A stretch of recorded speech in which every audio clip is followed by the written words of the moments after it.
Today is 886 day to come share lessons to learn. I'm learning. I hope this will support your dreams, your goals, allow you to become the person that you want to become. I have a question for you today. What do you think is the most expensive thing that you own? What do you feel that is the most expensive thing that you own? And if your answer is ego, you are correct. Ego is the most expensive thing that you own. And why is that? Why ego is the most expensive? Because when you have high ego, could hinder a lot of things. You can lose a lot of things, and you can miss out on a lot of things. So today we'll share 10 things. What happens when you have high ego? And why is that the ego is one of the most expensive things that you own? Number one is missed opportunities. That means that it might be that because of a high ego, you will not pursue opportunities that could potentially lead in a massive result. Because a lot of times when you pursue some opportunity, a lot of times you need to step down from very high position to lower position, but that lower position has massive potential. And some people don't want to do that, don't want to live. Maybe if you are a young entrepreneur and you need to live with 5 roommates and to really save on any expenses possible to have money to invest in startup, and that's only. There's sometimes, or maybe you need to go back to live with your parents for a year, for 2, until you really scale the business. So it might be that you will need to do a lot of things. Maybe you need to sell a car. Maybe you need to sell other things. That means that it might be that if you want to pursue opportunities, you will need to really put yourself in the best position possible to succeed. But if you need to put in the best position possible, so that means it might be that in other people's eyes, you will not look successful. But how important is other people's opinions about you? Maybe for you it's still important. And I think that we're supposed to work towards reducing the ego, reducing other people's opinions on us. Because at the end of the day, if you are looking to improve your life for 50 years, for 40 years, 60 years, investing a couple of years of our 60 years is nothing. Just investing just a 2% of your life and live in a life that you maybe other people will not understand, because not every person will be willing to really delay their gratification to live a life that they want for the rest of their life. And this is very, very important, because a lot of times when you really want to achieve massive success, sometimes you need to really go out below. And a lot of times in finance is that a lot of startups, before they make money, what do? They make a lot of investment. So that means that how it looks like is below it, and then after that, what do? They break even. So every single business calculates break-even point. It could be 2 years, could be 3 years when they decide for finally they make more money than how much they made investment. Exactly time is with time in our own personal life. And it's very, very important to understand that if you have ego, that will not allow to really step back to make sure that you're able to move a lot of steps forward. Number 2 is failed investments. That means a high ego when people say, I know what I'm doing. And they do not really reach out for help, do not invest their time to understand how everything works. A lot of times that costs a lot of money. And people could invest $5,000, maybe $10,000 for a coach that could really coach and mentor how to invest. But now because they do not do that, because, this is too expensive, spending $10,000 on a coach? Yeah, kidding me? No, I've not paid that $10,000. It's just not worth it. And then people invest money and they get like 5% returns on investment in a good way, or sometimes even lose. They invest 10,000 and lose altogether. And really investing is very, very important, because now, like, if you invest and you learn early on, and in that compounds, that $10,000 investing in a coach and mentor that could coach how to invest could make millions. Like, I'm a massive believer in coaching and mentorship. I have invested in mentorship and coaching, and I know that in the future we'll do even more. And I think that every single person is supposed to do that, because that allows you to elevate your game in the next level. And that's that ego that's not allowing them to invest in mentorship is stopping them to really make money. Number 3 is legal battles. People have principles or ego, and they're like, this person said something to me, now I will go after court, and then I will spend like next 3 years really battling and trying to get money out of that. And that's a terrible thing, because I truly believe that We have energy. And if you allocate that energy to bad things, to try to destroy somebody, like, how are you supposed to pursue something meaningful and worth pursuing and build something? Because if you, let's say that you make money by suing something, that is one-time deal. And what did you build during that year? Nothing. I truly believe that this is much, much better. Go out and really forget some things what other people said, forget about what people other did, and really focus on you, what you are able to really build, the skill set, knowledge, wisdom. And forget about ego, forget about principles. Care about yourself, about your family, about the things that and legacy and destiny and the brand and the character. Those things that really matters. And we need to build constantly those. And I think that that's a lot of times people are forgetting what really matters. What are the major things in life? Number 4 is damaged relationships. That means that when we have high ego, we can really damage a lot of relationships because people don't want to be around people who have very high ego because they just don't want to get improved. They don't want to listen any feedback. They don't want to have criticism. They don't want to challenge themselves, improve themselves, and really move forward because high ego has their way of looking at themselves. And if someone else is not able to agree with their picture, so it means that they will not be happy with that person. So high ego is people who have very high ego. A lot of times they just not able to get feedback. And if you're not able to get feedback, you're not able to grow yourself very fast. So people who really invest a lot of time in personal growth, a lot of time in improving themselves, at some point they will be so much farther ahead that people who are with high ego are left behind. And they're not able to fit in that relation anymore. It could be professional relationship, it could be like friendship. At some point, still this relationship will break up because people who are investing in themselves, growing themselves, improving themselves, they just always go up, up, up, up. And people with a high ego, they stay very, very slowly. They're growing. Sure, everyone is growing, but they stuck at that very slow pace. So damaged relationships is one of the things of high ego. Number 5 is high maintenance lifestyle. This is again, people don't like other people, but they still want to seem rich, seem wealthy, seem successful, and they buy things that they do not afford and they're barely surviving, and they are stressed out because they have monthly payments that is barely surviving. And this is very, very, very upsetting when people really buy things that they're not supposed to afford, not supposed to really spend that money. They buy cars that they're not able to afford, they buy houses that they're unable to afford, and then they stress about it because they know that that's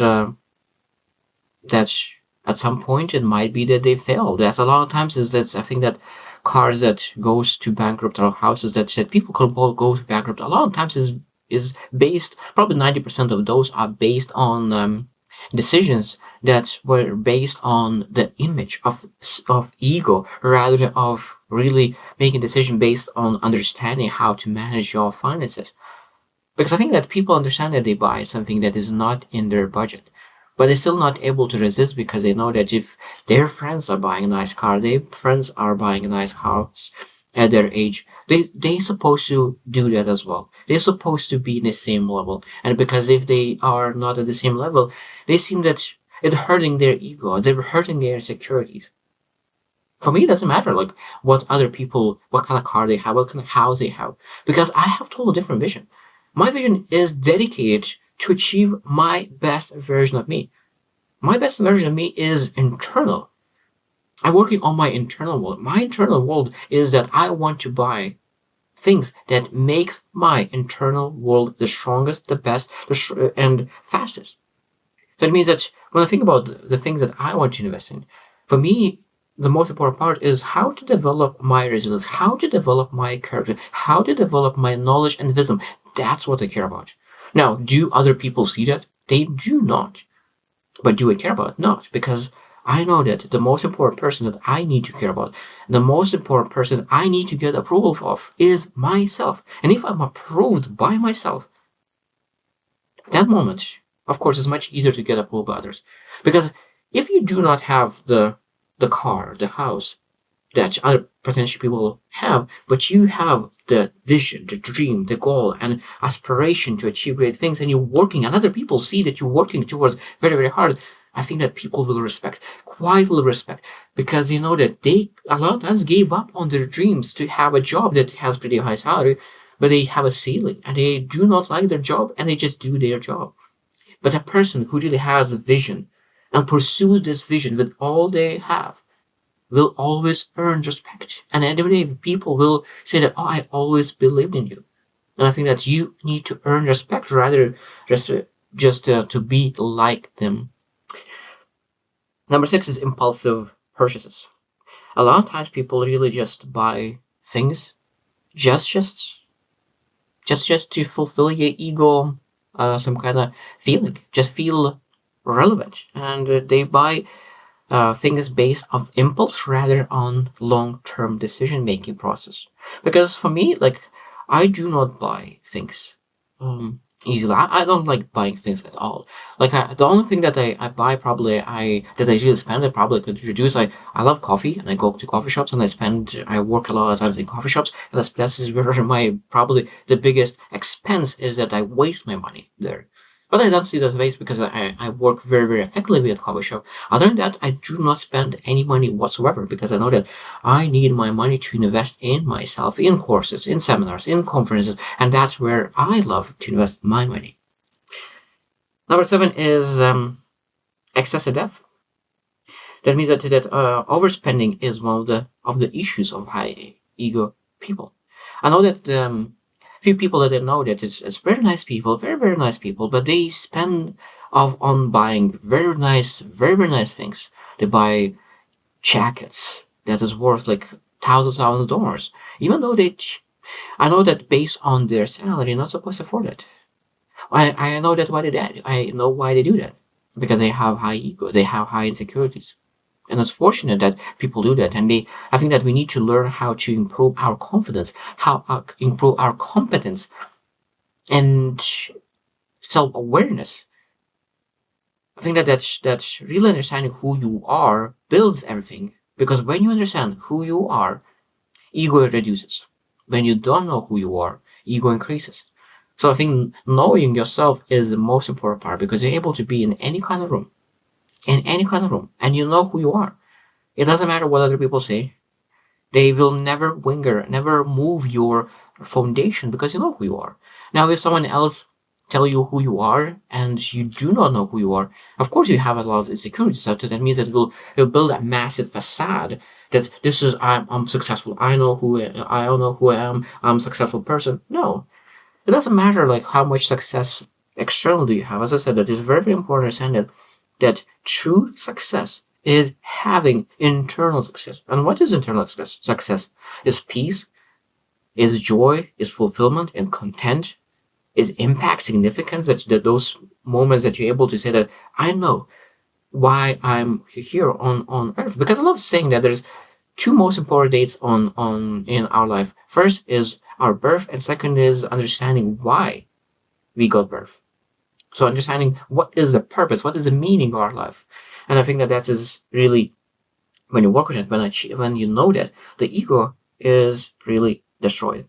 Number 8 is stagnation. And it's not that I mentioned, but like, it's very, very important to understand that ego is slowing us down. I know that it's when we are in a room, when we have a conference, when we have a seminar, and a lot of times when you have a question, but you're not raising your hand to ask a question to really make sure that you understand the picture, because you are afraid of rejection, and afraid of rejection is ego. It's ego that if I will ask a question and that question is stupid, people will reject me and they will think that I'm not as good as they think I am. So it means that afraid to ask question is egoistic. It's insecure. So I'm guilty of that 100%. I a lot of times didn't ask a question when I needed. And again, I understood that I basically reduced the speed of my growth. So I was stagnant a little bit longer than I was supposed to be, because I didn't ask a question. I didn't ask for help. And that is part of the ego. So stagnation is part of having high ego, and it's very expensive to stay in the same place for a long time. Number 9 is overlooking opportunities for savings. That means that a lot of times people don't want to ask for maybe for a discount, maybe for opportunity to, and say that I don't have that kind of money for it. Maybe I'm able to work something different. Maybe they able to like payment plan or anything between, and being able to say that maybe at the moment I do not have enough savings, I do not have enough money. What we could do to work this through? What if we could make it happen? Maybe able to give me 10% discount. Maybe able to allow me to delay that for a month or two. So I mean, not being afraid to say that I'm in a not financial position to invest right now, but what kind of game plan could we create to make sure that this connection, this relationship could work? If you're investing in a course, a seminar, or a business, or anything, that means that there's always a way when you are explaining what you are going through. I truly believe that when you speak, only when you speak and when speak up, then you're able to work through the things that is holding back. But if you're not, if you're afraid to be vulnerable, say like, my budget is pretty tight. But like, I know I'm good, but it's just not interested in what you offer. And then that means a lost opportunity for savings, a lost opportunity really to get something that could potentially allow you to make things happen. And the last one that I want to say that is business failures. One of the things is that I always say that 90% of businesses fail not of the business. Business fails because the business owners fail. And that's as partly of the is egos. Business owners have high egos, and they are not willing to really get help. They're not willing to improve. They get stagnant. They don't get improve because they don't get feedback. They don't get criticism. They don't accept criticism. They don't accept feedback, and that's why they fail and fail miserably all over and over again. Because we need to change our mindset. We need to change the ways how we think, and we need to improve. We need to get better. We need to understand that what is the mindset of business owner and what is the mindset of employee. And if you change from employee to business owner, that means that there are a lot of things that you will need to adjust and improve and really start seeing life differently. And I think that a lot of times people don't do that. And they don't do that because they are stuck in one way of thinking. And I think that is an egoistic way of thinking. Because they think that their way is their way, my way is highway. That other people say that my way is highway. No, like if you have the mind, I do not know yet, and I will understand how to do it. Then they're able to improve and really leave the ego behind and really say that what I need to learn, what I'm able to improve, to make sure that I'm able to achieve the highest possible success in the business or in life in general. Because when I think about one of the best questions that we able to, what do I want my vision to look like? What kind of vision I have for my life? What is the purpose? What is my dedication for my life? And it's like who I need to become to achieve that vision, who I need to become.